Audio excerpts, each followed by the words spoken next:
Hello, LinkedIn. Happy Chinese New Year. Gong Xi Fa Cai, Gong Hei Fat Choi, and Chuk Mun Nam Moi. I've been practicing my Vietnamese, so hopefully that sounded right. Just wanted to wish everyone a happy Chinese New Year. Wish you guys a year of good health, good luck, good prosperity, and a year full of happiness. I just finished a hike here at Almaden Quicksilver with our Lockheed Martin Women's Impact Network, WIN for short.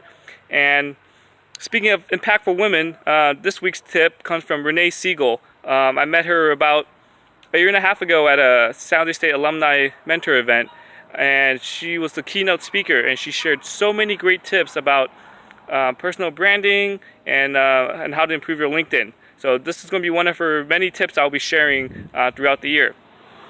So this week's tip for week 8 of my 52-week challenge is about your LinkedIn summary.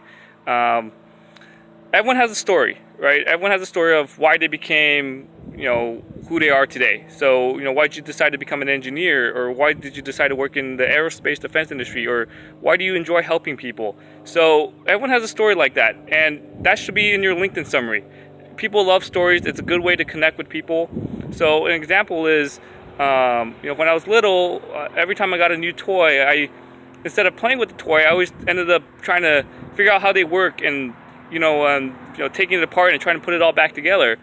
And just going back to that, when I was deciding what I wanted to do for college for the next 4 years and beyond, I wanted to, build things and test things and see how they work. And that's why, I became an engineer.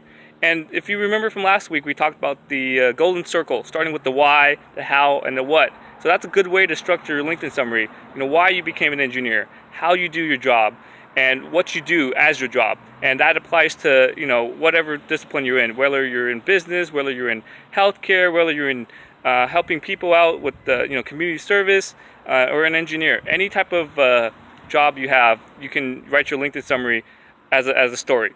So that's my tip for week 8 of my 52-week challenge. Just wish everyone a happy new year. And before I forget, I'm gonna tag Rene and her company Connext in this post. And they also produce weekly tip videos. They call it Tip Tuesdays. So make sure you connect with them as well. Have a great week and a great Happy New Year, everyone.